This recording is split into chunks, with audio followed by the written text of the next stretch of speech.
నమస్కారం ఫ్రెండ్స్. ఇవాళ మీకు హైదరాబాద్ చుట్టుముట్టు ఆర్ఆర్ఆర్ పరిధి వరకు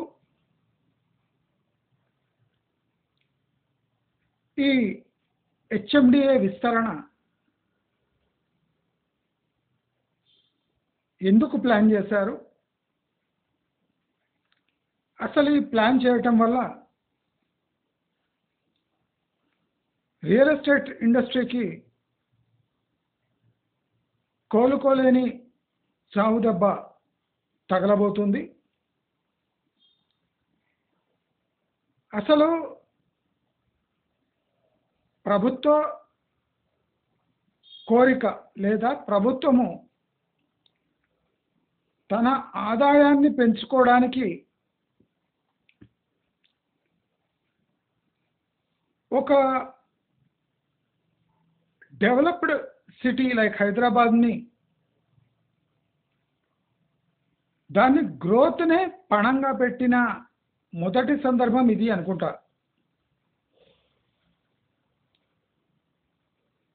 ఒక సిటీ విస్తరించాలి అంటే కొన్ని దశాబ్దాల builders, real estate agents, layout owners కృషి, ప్రజల సహకారం, ఆసక్తి, కొన్ని దశాబ్దాల కృషి, ప్రజల ఆసక్తి కలిపితే ఒక సిటీ విస్తరణకు నోచుకుంటుంది. గత 9 ఏళ్లుగా ప్రభుత్వ పరోక్ష సహకారంతో బిల్డర్లు, డెవలపర్లు వీళ్ళకంతా ఫ్రీ హ్యాండ్ దొరికింది. లీగాలిటీ పెద్ద మీనింగ్ లేకుండా పోయింది. కబ్జాలు, ఎఫ్టిఎల్ బఫర్ జోన్లు, ప్రభుత్వ భూములు, భూదాన్ భూములు, రిస్ట్రిక్టెడ్ జోన్స్, అంటే ప్రభుత్వ భూముల దగ్గర నుంచి, ఎస్సీ ఎస్టీ భూముల దగ్గర నుంచి, భూదాన్ భూముల దగ్గర నుంచి రిస్ట్రిక్టెడ్ జోన్స్ని కూడా కేర్ చేయకుండా అప్రూవల్ ఇచ్చి దీన్ని గ్రోత్గా చూపించడం జరిగింది. ఈ growth constructed assets or constructed మాడ్యూల్స్ని ప్రోత్సహిస్తూ హైరైజ్లను, గేటెడ్ కమ్యూనిటీస్లో విల్లాస్ను ఒక బయాస్డ్ రీతిలో ప్రోత్సహించడం జరిగింది. నేషనల్ బిల్డింగ్స్ నామ్స్ని తొంగలో తొక్కి 9 ఏళ్లుగా యథేచ్ఛగా బిల్డర్లు తమ కార్యకలాపాలను సాగించారు. లేఅవుట్లు రిస్ట్రిక్టెడ్ జోన్లో ఉన్న యథేచ్ఛగా విల్లా రూపంలో అమ్మటం జరిగింది. ఈ అక్రమాలు 9 ఏళ్లుగా అటుంచితే ప్రస్తుత ప్రభుత్వము అక్రమాలను గుర్తించి అరికట్టి సరిదిద్దే పనులు చేయాలి. కానీ పాత ప్రభుత్వము భూములను అమ్మి తన సంక్షేమ కార్యక్రమాలు చేసింది కదా, మరి మనం అలాగే చేస్తే అపోజిషన్ నోరు తెరవలేదు అనుకొని వాళ్లకు మించిన ఆదాయ వనరుల సేకరణ, ఉచిత హామీలు, గత ప్రభుత్వం చేసిన ఉచిత హామీలు నెరవేర్చడానికి హైదరాబాద్ చుట్టుముట్టున్న అతి విలువైన భూములను 6 నెలలు సంవత్సరానికి ఒకసారి అమ్మేసి అది ప్రజల్లో ఉచితంగా పంచిపెట్టారు. భారతదేశం ఇప్పుడు క్యూబా లేదా పాత రష్యాలా కనిపిస్తుంది. అంటే 70-50 ఏళ్ల క్రితం రష్యా ఏముండనో, క్యూబా ఏముండనో, ఇప్పుడు భారతదేశం అదే దారిలో వెళుతుంది.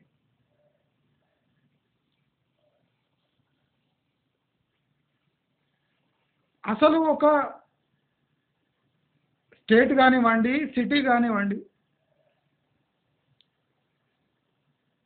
దాంట్లో labour population, shifting population, permanent population, native population అని ఒక 4 విభాగాలుగా విభజించి ఆ టోటల్ పాపులేషన్ యొక్క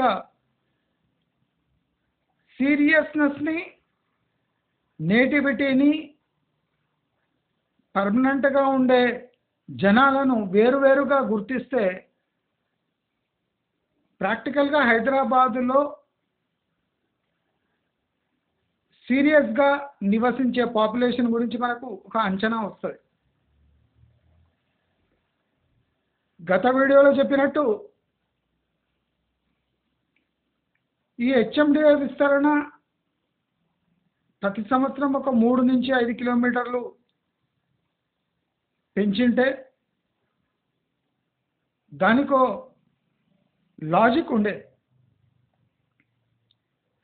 ఒకసారి 40 నుంచి 70 కిలోమీటర్ల విస్తీర్ణంలో హెచ్ఎండి ఎందుకు పెంచవలసి వచ్చింది?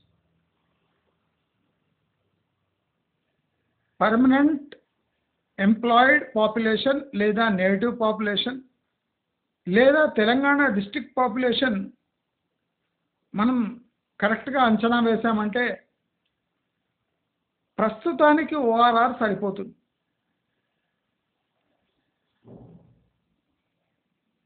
ప్రభుత్వం ఇండ్లు లేని వాళ్లకు పెద్ద ఎత్తున సీరియస్గా భూ పంపిణీ చేస్తుంది అంటే దాన్ని ఒప్పుకోవచ్చు. ఉన్న ఓఆర్ఆర్ లోపల కన్స్ట్రక్టెడ్ ప్రాపర్టీస్ అమ్ముడు పోక రియల్ ఎస్టేట్ ఇండస్ట్రీ సతమతమవుతుంటే ఇప్పుడు ఈ శాపం హెచ్ఎండిఏ లేఅవుట్స్కి, డిటిసిపి లేఅవుట్స్కి తిరిగి రాని లోకాలకు పంపించే ఘటనగా మనం పేర్కొనవచ్చు.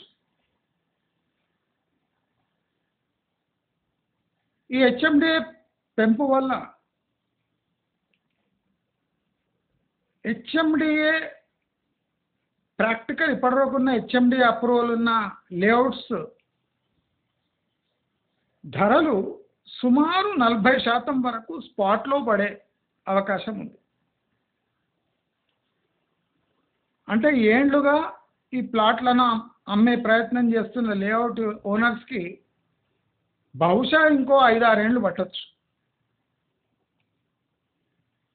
రీసేల్ చేసే వాళ్లకు ఇది పెద్ద శాపంగా మారుతుంది.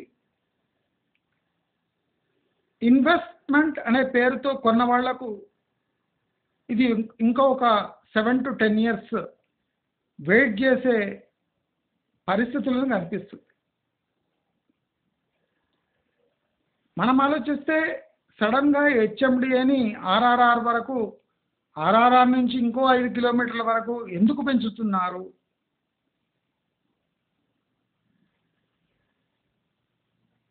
ఈ హెచ్ఎండిఏ పెంపు అనగానే ఈ అగ్రికల్చర్ ల్యాండ్స్, అన్కల్టివబుల్ ల్యాండ్స్, బంజర్ భూములు ఇవన్నీ హెచ్ఎండిఏ పరిధిలోకి వస్తాయి. హెచ్ఎండిఏ పరిధిలోకి రాగానే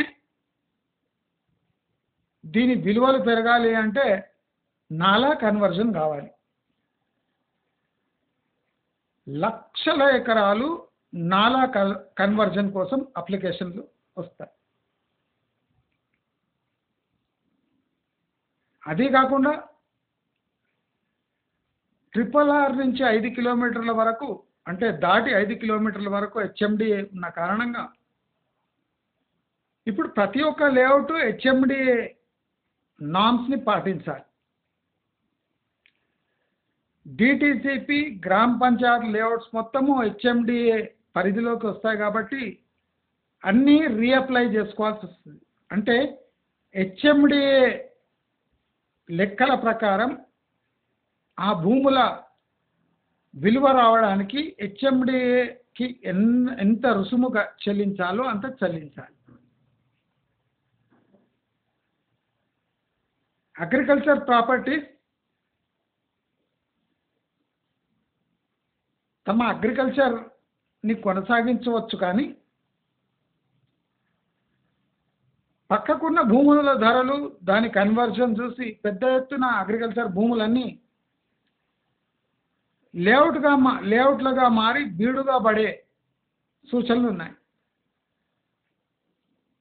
ఇప్పటికిప్పుడు ఓఆర్ఆర్ బయట ఒక 5-10 కిలోమీటర్ల వరకు ప్లాట్లు అమ్ముడు పోవచ్చు, కానీ బియాండ్ 10 కిలోమీటర్లు అమ్ముడు పోవాలంటే ఇంకో 15-20 ఏళ్ళు పడుతుంది. ఇవన్నీ కాకముందే ప్రభుత్వం హెచ్ఎండిఏగా ప్రకటించి ఈ భూముల ధరలకు రెక్కలు తెచ్చినట్టే తెచ్చి వాళ్ళ దగ్గర నాలా కన్వర్జన్ రుసుము కోట్లాది రూపాయలు వసూలు చేసే ప్రయత్నం ప్రభుత్వానికి.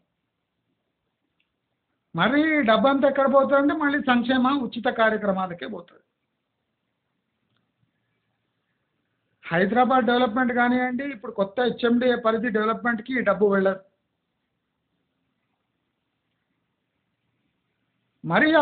మళ్ళీ అప్పులు చేసి హెచ్ఎండిఏ నామకరణం చేశారు కాబట్టి ఈ ఏరియాలో రోడ్లు వేయాలి, మెట్రో పరిధి పెంచాలి, మున్సిపాలిటీలు ఏర్పడాలి అంటే మళ్ళీ మధ్యవర్తులకు డబ్బులు, ఈ లేఅవుట్ కన్వర్జన్ డబ్బులు, ఈ కొత్త రోడ్లకు కాంట్రాక్ట్లు, దానివల్ల డబ్బులు, ఇన్ఫ్రాస్ట్రక్చర్ క్రియేట్ చేయాలి, దాంట్లో కమిషన్లు. అంటే జస్ట్ హెచ్ఎండిఏ పరిధి పెంచుతున్నాము అని జస్ట్ డిక్లరేషన్ చేస్తే కొన్ని వేల కోట్ల రూపాయలు తనంతకు తానే వచ్చి హెచ్ఎండిఏ ఖజానాలో చేరుతాయి, అంటే ప్రభుత్వ ఖజానాకి చేరుతాయి. ఇలాంటి ఖజానా నింపుకోవడమే కాకుండా అవసరం లేని మెట్రో విస్తరణ చేసి పర్ పిల్లర్కి ఇంత అని అలా వసూలు చేసే పెద్ద కార్యక్రమం జరగవచ్చు. ఈ RRR బయట 5 కిలోమీటర్ల హెచ్ఎండిఏ పెంపు ఎందుకంటే బయట వచ్చే కొన్ని గ్రామాలు ముఖ్య పట్టణాలు మిస్ అవుతే దాన్ని కూడా దీంట్లోనే కలుపుకొని internal and external revenue of RRR తమ కంట్రోల్లో పెట్టుకోవాలని ప్రయత్నం. ఎందుకంటే రోడ్డు ఇటు దిక్కు హెచ్ఎండిఏ అంటే రోడ్డు ఇటు దిక్కు ప్రాపర్టీ ప్రైసెస్ ఎక్కువ ఉంటాయి, రోడ్డు అటు దిక్కు RRR అటు దిక్కు ప్రాపర్టీ ప్రైసెస్ గ్రామ స్థాయిలో ఉంటాయి. రోడ్డు ఇటు దిక్కు హెచ్ఎండిఏ, రోడ్డు అటు దిక్కు డిటిసిపి అంటే ల్యాండ్ రేట్స్లో తేడా వస్తుంది కనుక RRR బయట కూడా 5 కిలోమీటర్ల వరకు హెచ్ఎండిఏగా ప్రకటించడం జరిగింది. దీనివల్ల హెచ్ఎండిఏ పరిధి పెరిగి ప్రభుత్వానికి నాలా కన్వర్జను, హెచ్ఎండిఏ అప్రూవ్డ్ లేఅవుట్స్ పన్ను ఇవన్నీ భారీ ఎత్తున సమకూరే అవకాశాలు ఉన్నాయి. అయితే ప్రభుత్వానికి ఇలా మేలు జరుగుతుంటే ప్రజలకు పరిస్థితి ఎలా ఉంది? షార్ట్ టర్మ్ లాంగ్ టర్మ్లో హెచ్ఎండిఏలో ప్లాట్లు కొని అమ్ముదామని ఆశపడే వాళ్లకు ఇంకో 5 నుంచి 6 ఏళ్ళు లేదా 8 ఏళ్ళు వెయిట్ చేసే పరిస్థితులు ఇప్పుడు ప్రభుత్వం కలిగిస్తుంది. అమ్ముడు పోని ప్లాట్ల ఓనర్కు ఇంకా 3 నుంచి 4 ఏళ్ళు శ్రమించి ఆ ప్లాట్లు సరైన ధరలో అమ్మడానికి చాలా ఇబ్బందులు ఏర్పడతాయి, ఎస్పెషల్లీ హెచ్ఎండిఏ వాళ్లకు. ఎందుకంటే డిటిసిపి కంపేర్ చేస్తే హెచ్ఎండిఏ ప్లాట్ ప్రైస్ ఎక్కువ పడేది కూడా హెచ్ఎండిఏ ప్లాట్లు పడతాయి, కానీ డిటిసిపిలో ఒక 10-20% డిఫరెన్స్ రావచ్చు అని నాకు అనిపిస్తుంది. ఇప్పుడు డిటిసిపి అనేదే ఉండదు, ఎందుకంటే డిటిసిపి మొత్తం హెచ్ఎండిఏగా కన్వర్ట్ చేసుకోవాల్సి వస్తుంది. దానికి అడిషనల్ రుసుము చెల్లించి హెచ్ఎండిఏ ప్లాట్లుగా చలామణి అయ్యే అవకాశాలు ఉన్నాయి. దానివల్ల ప్రభుత్వానికి భారీగా ఆదాయం సమకూర్చే టైం ఉంది, అలా జరుగుతుంది. ఆ డబ్బంతా మళ్ళీ ఉచిత స్కీమ్లకు కొన్ని నెలల్లోనే ప్రభుత్వాలు ఖర్చు పెట్టేస్తాయి.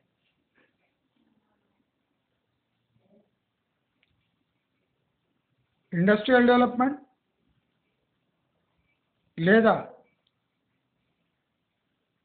సోషల్ ఇన్ఫ్రాస్ట్రక్చర్ లేదా ఇండస్ట్రియల్ ఇన్ఫ్రాస్ట్రక్చర్ కోసం ఖర్చు చేయాల్సిన డబ్బు, ప్రజల పన్ను, ప్రజల ఆస్తి పన్ను, ప్రజల ఆకాంక్ష యొక్క పన్ను మొత్తం ఉచిత స్కీమ్లకు డైవర్ట్ చేయడం జరుగుతుంది. అంటే హెచ్ఎండిఏ విస్తరణ వల్ల హెచ్ఎండిఏ విస్తరించడానికి కావాల్సిన డబ్బు హెచ్ఎండిఏ దగ్గర ఉండదు, అదంతా ఉచిత స్కీమ్లకు వెళ్ళిపోతుంది. వేలాది లక్షలాది ఎకరాల అగ్రికల్చర్ ల్యాండ్ హెచ్ఎండిఏ పరిధిలోకి వచ్చి, అంటే ఆ ల్యాండ్ ఉన్నవాళ్ళు అనవసరపు ఒత్తిడిలకు గురవుతారు. అసలు అమ్మగలరో లేదో దేవునికి ఎరక, కానీ హెచ్ఎండిఏ పరిధిలోకి రాగానే రిస్ట్రిక్టెడ్ జోన్స్ ఎక్కువైతాయి, రోడ్లు ప్లాన్లు ఉంటాయి. ఆ రోడ్డు పడే వరకు ల్యాండ్కు ఆర్టిఫిషియల్ వాల్యూ ఉంటుంది, కానీ రియల్ వాల్యూస్ ఇప్పటిలో రావు. పరిధి విస్తరణ, నామకరణము, వందలాది విలేజెస్ హెచ్ఎండిఏ పరిధిలోకి వచ్చినా మున్సిపాలిటీ ఫెసిలిటీస్ నోచుకోలేక ఇప్పుడు హైదరాబాద్లో ఉన్న మున్సిపాలిటీకే బడ్జెట్ లేదు. మరి విస్తరించిన వందలాది వేలాది ఊళ్లకు జిహెచ్ఎంసి ఫండ్స్ అందుతాయా? లేదా హెచ్ఎండిఏ విస్తరణ వల్ల పట్టణీకరణ, మున్సిపాలిటీల నామకరణం జరుగుతుంది తప్ప దాని ఫండ్స్ అంతా ఉచిత పథకాలకు వెళ్ళే 100% ఛాన్సెస్ ఉన్నాయి. ఈ హెచ్ఎండిఏ పరిధి విస్తరణ వల్ల టెండర్లు బాగా ఫ్లోట్ అవుతాయి. ఆ టెండర్లు కూడా పీపీపీ మోడల్లో కాకుండా డైరెక్ట్, అంటే గవర్నమెంట్ ఫండ్స్ అలొకేట్ చేసి ఈ టెండర్లు ముందు పోతాయి. ఈ టెండర్ల వల్ల చాలామంది పొలిటీషియన్స్కి భారీ లాభాలు వచ్చే అవకాశాలు ఉన్నాయి. ఈ పరిధి విస్తరణ వల్ల భయంకరంగా loss layout owners, DTCP layout owners, GP లేఅవుట్లు, ఓఆర్ఆర్ పరిధిలో ఉన్న వ్యవసాయ భూములు,